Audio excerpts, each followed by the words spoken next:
Ua tele lau saunoanga lau fionga I le tūlanga lea le TV le whakasa. Ona e whaisito a tele fo tangata lotu ua tala noa ai ma whaailoa la taofi na ngalo. Le tūlanga whaanoa noa I whaonga le TV o Sui e whaapea e whaasala ua ia la tau porkiki a lela wa e saunoa tonu ia le api api nei. Ai o le isim ta upula ua fionga. O le ua whaalia fina ngalo o fia mei. E whaapea o TAO'OTO LE ATUNUU I ala. O le aso fina ngalo I e whaapunga lau fionga. O leo ke karianga I runga ala paku ia. Ele moi mea le tūlanga vo le ke vai. Ai oso mai lo fia moi. Ele ai a mase au wala vo le kaofia. O au lawa moi runga ala. Ala upu lea fia me. Ele I moi runga se ala.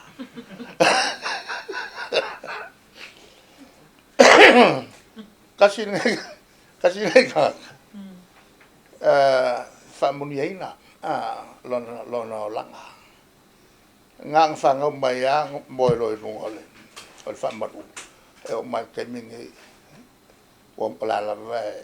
E ka oko le runga whamaru. Ale lai saula na whasano. Wala ke aka. Mo mafo fau le mele. Tau sanga whi sila wal tolu. O leo minsta. Ma to foi. Ta pale mai to filau. Tau sanga le valu lue wha sui e ngā malo. Le vesi. Le vesi ai meo le pawa.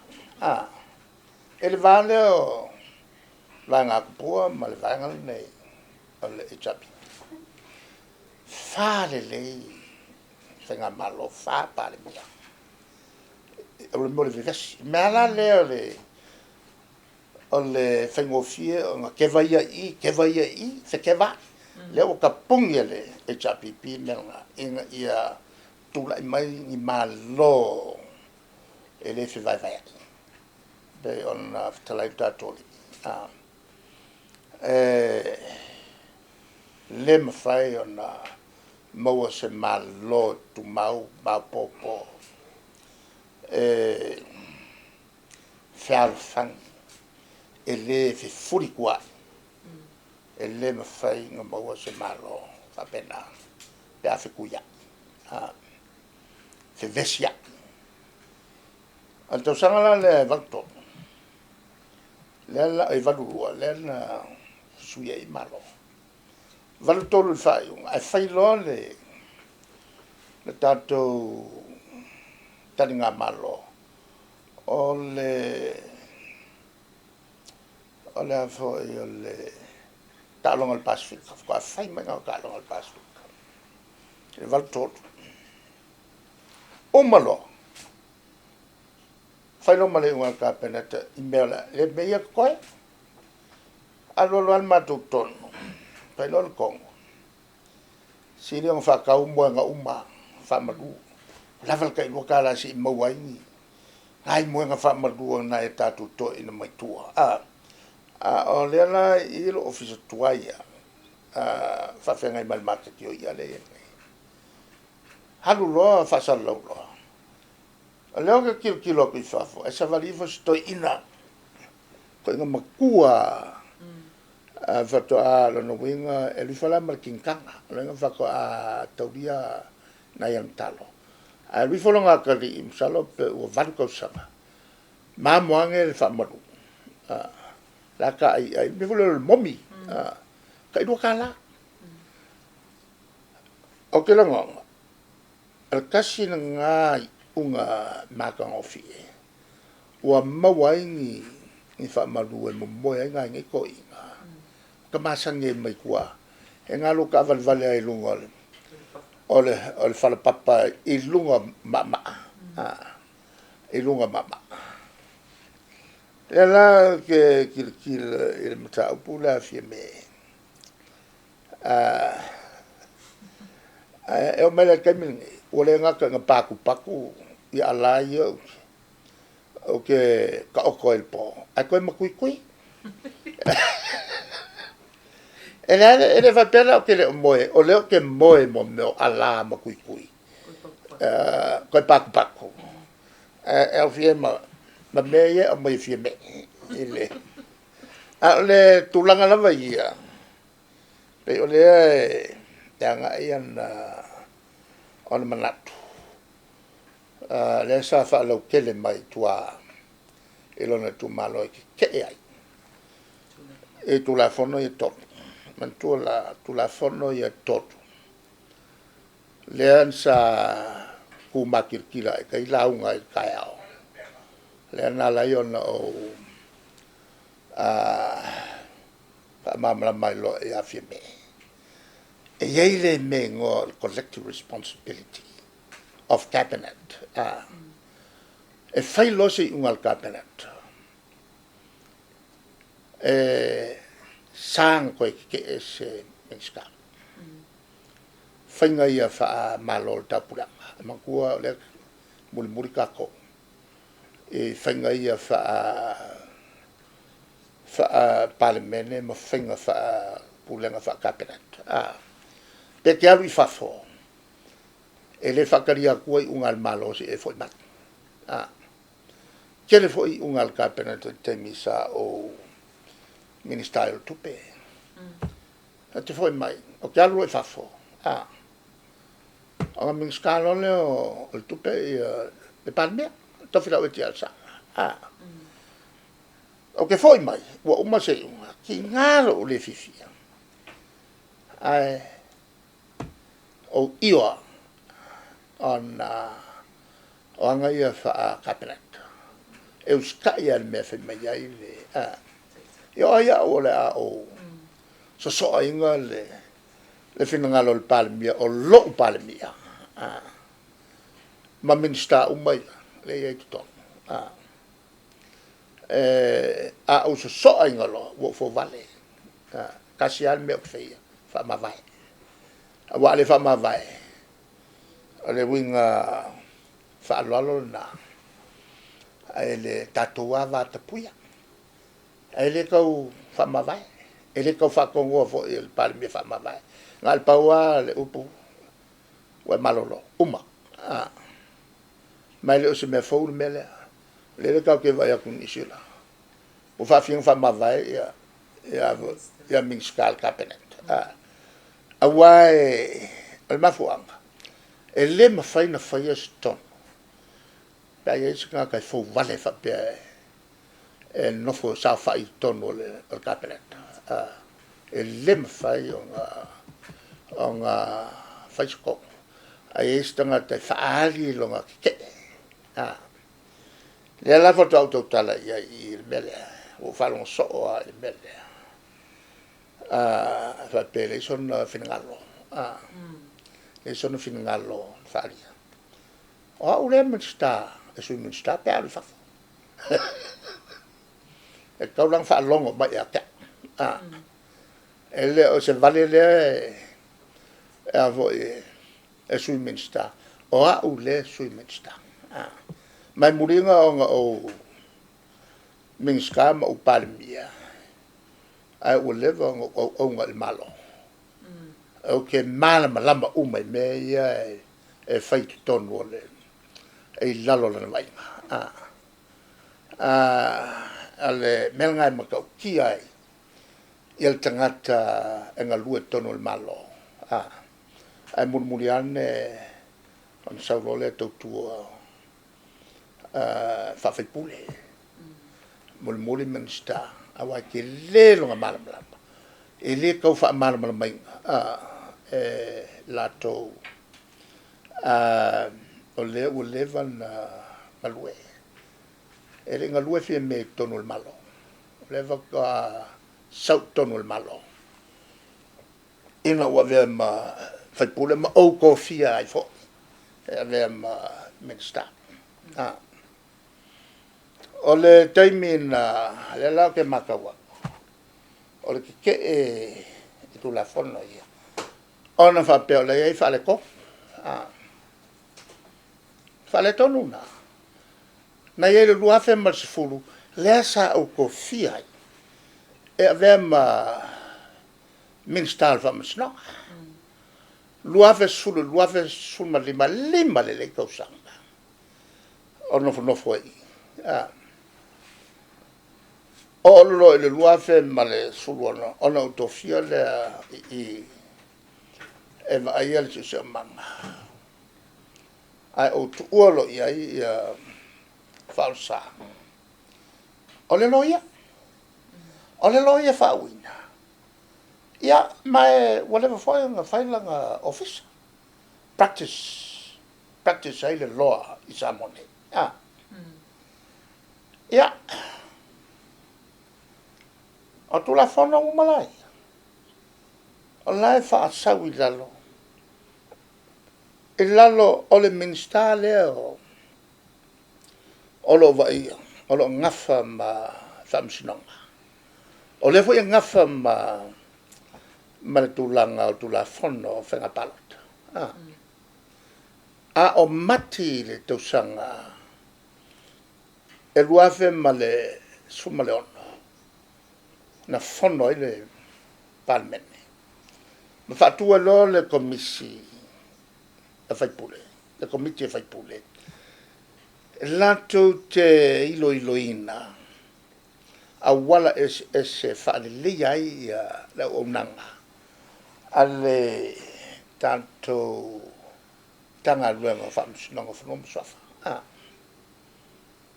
lua afe ma le suma le ono le masino mati e lela lua afe ma sulono lua afe sul fitu sul valu sul iva lua sfo le makausanga kalu ang TAO'OTO le uruai whaiunga lea. Le lana whatua ilo mal komiti. O latu ngā luenga na o wala au le atunu ato. Le ka wala au eila kungu akoa.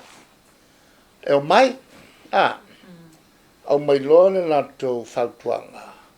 Tau ana te teu ia le tula fono o whamasinonga o whanua msofa. E matua foi la. O le taimi lea. Lea ua whai ei malwhai unga a le whamasinsili ia te avasue. Ua ke le ngā luenga whengai mai ia. O le tuatuloa I le plestene. La tofia lo le plestene. E na te vaia le tūlea. Longa winga. Ua kuma okia kua yo. La na tala no mai patu ia te au. Apea o to e la mtanga le o no fo inga le luafe. Apea mari. E teu le tu la fono fa vai. Se si ti ai le ia tausanga li taia o famsino o le whamisinoga whanua msoaf o yo so tulafono. So na tulafono. Inga ia mawhai ai o na whaafai ngā ruenga pēr. I runga atu o le ono rua lena I atu le ono vatu. En whai anto extend I le 6 foot. Ia, e le whengo whina nā mea. Au tala noa mai ia patu ia te au. O se whamasinsili o te awatiri ia. Ana o vea mai whula e alum te au puli kāpeneta pasi ia. Ave pasi el palemene. Lela whaena li taia ia whamasino. Ele age 68. O koe whapopo leon kausanga. Inga ia whaongai pēr alo lato to mai. Le poto masani. Ia. Amaka mai lo nga coffee lo le plestin. Asa tau ave mai patu. Famsun sini to plestin. Asa ula ka filfilin. Wasa wangu lo minska o le si le la wi lo kapenet. Ia tanga lo tuala tesli. Ia le lan se ei lo ia tuala tei. Wa o famania ia tuala. Ona taua na tau tonga. Taua lana slona sao o le loia. E vela maulua e plestene. O le whamsinonga whanua msofa. Ona whaasolo mai e lo lea. E makula o teimi lea. Ai le I tua tu fi me tai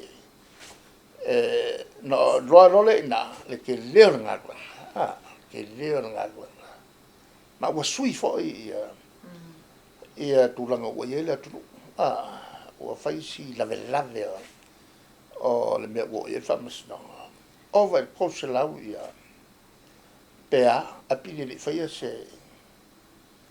fai a le fa lave la o le kum me ka ia fai ki o mai la no to fia me e le fo me ia le amtanga o le lua fe su ai o mai le lua fe su lima wa fa ke le ya la to fia lo le o al commissioner su ona mai lo la to li poti va tu passi il palmen e li pochi la le na fai sa o mai le tu no ato passi lo il palmen e la ia masses e li che anga fo e fieme al fa vale o le tu la fono le wai o le li pochi le na tapa ile tu no ato wa vai la le ke le ka pu le ku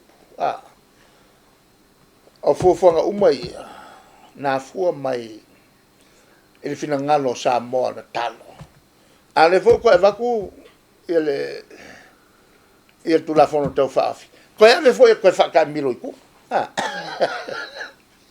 lo nga wenga wole fa kas a u fa lo wa over ka penga le malo ale fe mais la me fa ko pe ele ma ka usanga ka pe ai a fa pe mai la se minister sa fa con ka pe ke le me fa le ko ala la manga le sa ngo con ka pe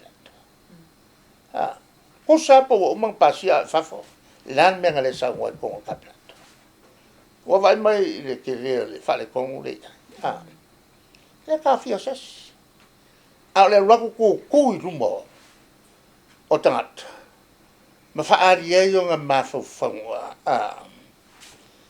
o nga ma fo fo o la me ka fa ka long fa me ka fa la no tu la e lo tae o fa sa o lo le me se ya le ma ka wang fa longo muri mai ya mo mai yo le tulanga na o to sili mai e alai le o mata mai sa o fam tala tua nga luenga fa kapenat e lo se me fa le tonu e man quale so la pure di ton l'almta upua al mista e fai lo sao e le va pe ku fa wal e ye fo sao o si la pa ta upu il palmen e lo e na tala nom ta upu e tono il palmen o wa ya tu o yai wa pa se fa mtalanga e va vengo ku lunga la vengo ku lunga so sani e to fa lo tele il mtau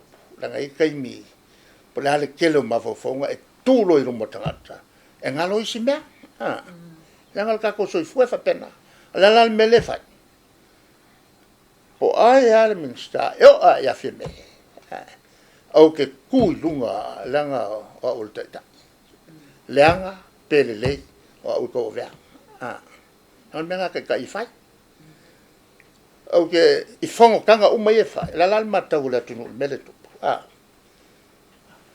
ku lunga so sani so minsta al melna o fai no fai mai al taimi o to tua e lo palmio to fila o ti alsa kere kai mi tapa mai alto in o ke ku e fa kongo la o lo palmio ku fa longo mo stai e lo teta o palmio to fila o ti alsa nei to fia le lansa o na ia mo lo fa mau se ia o lava e no vala au le tua o fa mau ni lo teta o expecting a foi la ia ha minsta Ai mai se le ua autofia o le Sui Palemia. E whamau. O le tausanga mua na au na tofia ia au avea Palemia e no tua nai.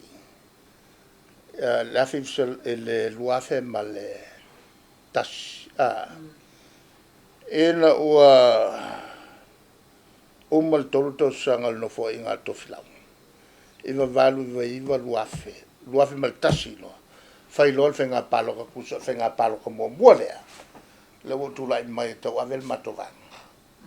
O sta ita vo. E fo i le sila mai sama. No tu lai lo tai tonu le parliament.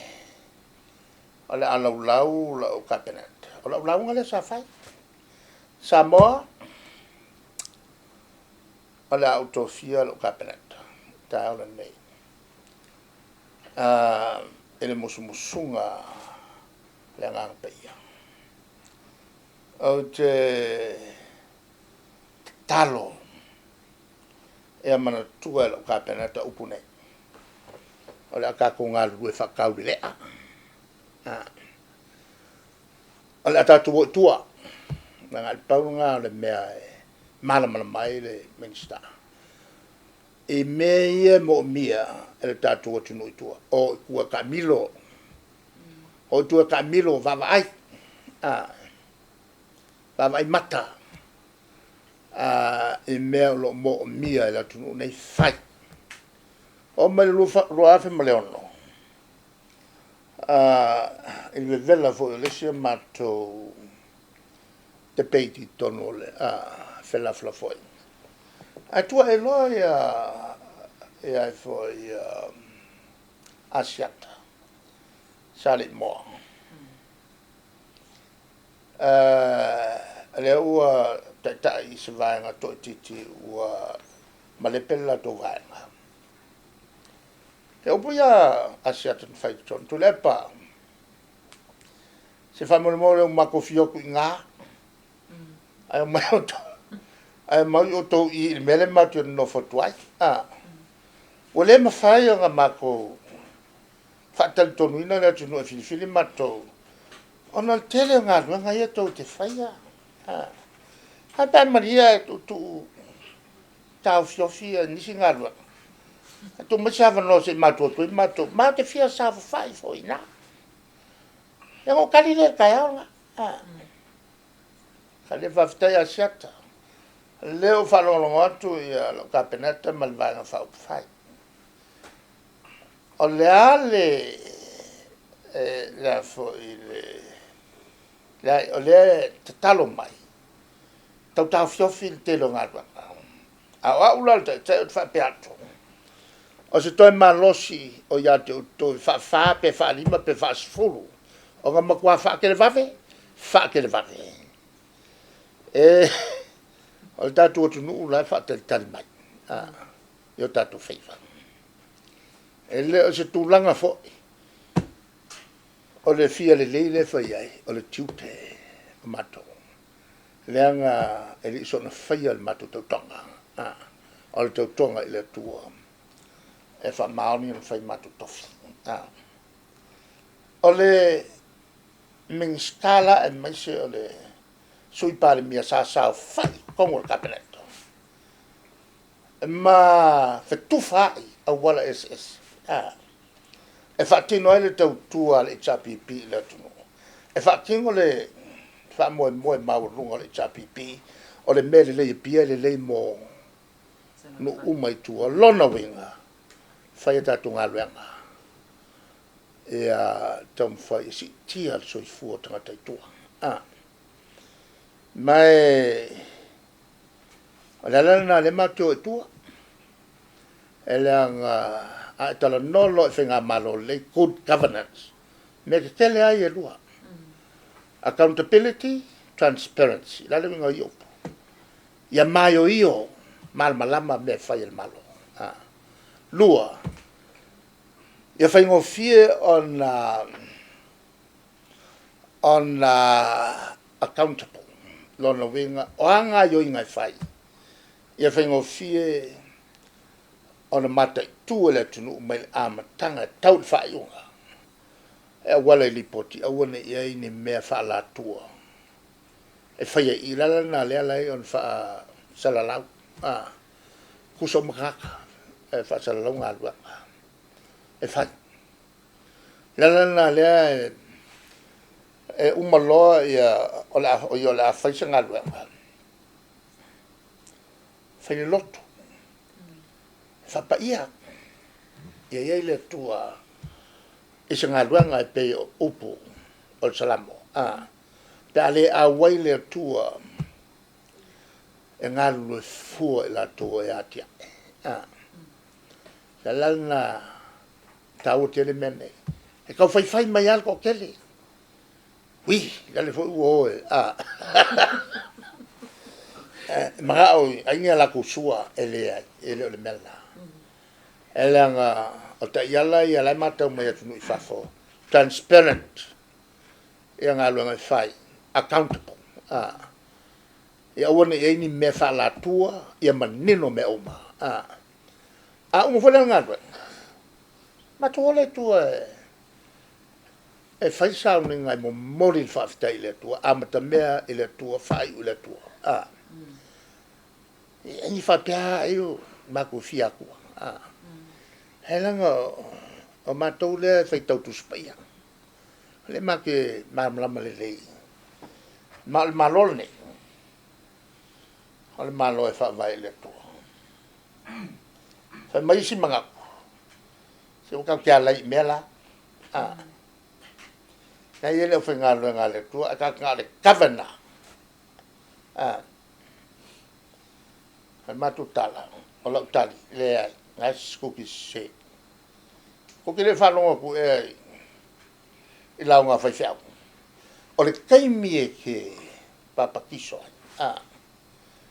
o avea lo o mo sta la ngale tu ma o ka el malo o le ko o le kur ma fale pui le fa vai el malo samo lan fa vai le tua samo e ia se kale siem fa yonga o ngofo ma aves fatto nunga me e fai un ko la ia ma se kale si samo ke fa el menga e o fo il fono e kale si bo leven kom fa il fono e kale si ku fakas dal mele tu la ss ese tal tonunga il tausinga la sa ese tal tonunga il sapati e luoga ku sapaki ia ese le ma fai on tu fatas ese a fai kaloleri ese foi kaloleri ai ma fuanga ala ule ka ko ma fuanga es el me fai uaire el kaloleri ele se kale sia es el me fai uaia le kaloleri il si foi el kale le foi o mai ele a ko kalo awal ka ku o ska yeses ko ke le yem kwale uskai a fuor kalo le ma kalo ye fange ka le e ke moe ala la va ele a ko le minguke al kalo yesu el me maria ku ma sul fa meres kan ka ya ka si o fa se kusi a me si mamai le venga alesi ngaskas kama sambo o leo ko kiki laule unga i New Zealand ai faya si fale kongo longa teis sul fa mele ole tina ya ta o kango lo fa kus ave o kele lo ave sa o fam singo le faya le unga ai ngo foi po ka ka ngo fa sala lau yang i fila akwa se vai el Palemia o Samoa le mafau le o kusi mai ya rofa el panka ai makanga me fo longo inga lango fo i me makanga le el kamale al fa ko makira kila mai ya palo ko makira kila mai palo ko vai ai vai el pan lo makanga le le tunu o Samoa ilang ka sanga avea ese ka ko fa longo po la sanka ya ona fai lo le ola o wala wala me o kare fai ako ko ke kaonga mai o ko wanga fo le mo se ful ko sanga fai ako wa bio le mafo fau e o mai fala vela mai ate wa ko mai lo la fai mai lo ko fit o la fielo ka ka po le ko wal me nga velo ku si fa val valele fa ia mo fai lo la ia Pero, ko ke ika ka lea nga avea ku ka o soli ku la fongo maku ya al panka e ia fam sing sili e fam sing sili fasala loki o le la fasala o ki mal panka le mal pawa le kala al panka fai il fam sing sili le fo o fasala se la de kaliel la sili pawa yo ngopu o lo malo man to maya kali lo mal fam sing sili o le so ka fa ka sem o el parteso o se ka kalo pico sili o nga pupu Aile akole le mingu ke akali yesu. Le so ka ke fakase ma oe. Ele parkesu. Ya lo kalinga ya pak. El kai mena. Ele o le suru fa ma el panka nga vai ma la le panka. Ai e va ai. Oi kan kalia. La ya fio yesu. La ya fio yesu le o ka kalo mai. Ese so san. La o sau kamala ngai la sole le masangi o vai fa ro i masiva o le si le si vafi sa kaukua ya samo ya la ena no fone mission to ru pule le sfarkal malo o ya na ala no foi atu me ya ele tulanga i ngai me pule nga malo e mamau alo ai ma la foi la na le ua ka oko le kula fo o le tali mai no tu o mato mal malamba ke lele la ngal tu la fo no le ale foi mato tu o ea la ku mai e ku la ku fai pule ele o vele avano e ia fai pule no fa sa loto ia la loto fanga wa loto le fai pule wa le mafai wa kau mia le sa lo tonga o le fai pule o loto fanga ala na fa no mai o le man nei o tu la fono ia o puai ai tu malo mako fia ele tu la fono ua mato malama i tu le leo tu la fono. O le unga tu la fono, whataua tu manga i whanua sama. Ai wha maupera mako ki ke. Ia la ia koe ngā mea. Al mangingo ia o fionga le tua. O lenga ke i lo le mea kau whai. Ai le whai ia. Lang sala.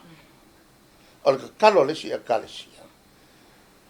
Whamanuia mai le tua me se o mato whai. Whamangalo mai mato. Koe whamangalo mato I mea ua mātou I loa te tau na mātou tau tala I malosi ai. Ai mako ngungu. La vea umai alko kele. Ai maisi alko kele o kai kai. E I loa le mea te tau na fai. Ai le fai au. O le ke e la lea ke ai fia me. E le kula fongo. E le o ke e a fua mai. Is a professional view. E le tau o le tula fono. Ai ma fua I lunga le kulanga. Hanga ia personal issues. O le fia fia. I fai unga le tula fono. I ana wha masunanga. O ngā lafi ai le kua.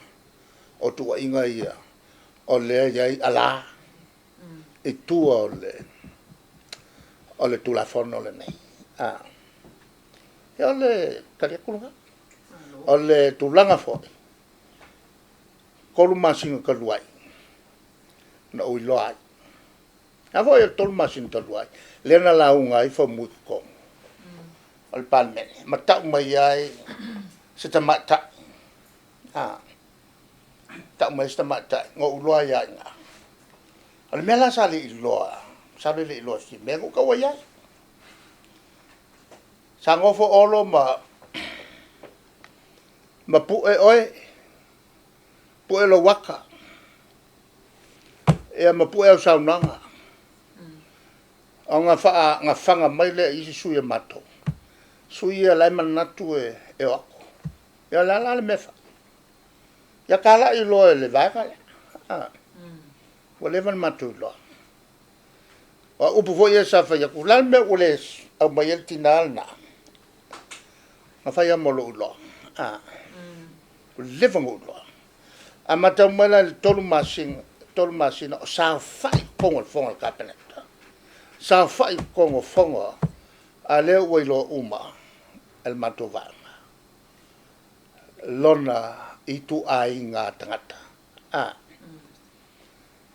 Ia e la me fola ia ta. Ngā whai fo I le me whapea. A o ngai mai whenga palot taluai. Le fo I koe whai. O le mele le manatu e whakau ke e mai I le pule. I whai unga le vaianga. O te ia le malo. E leo se toa kaunga kau kalsao le mele. Na le ka u leanga koe fua le tula fono te le leanga. Ona se mata upua se tangata la veia. Ai lafi kua o ni ala fa mo la ni ala. O ala. O ala o ia. Ale sa fa I to. Ya. Al kalia ko nga o makwa. Kelenga me o ko kalango mai.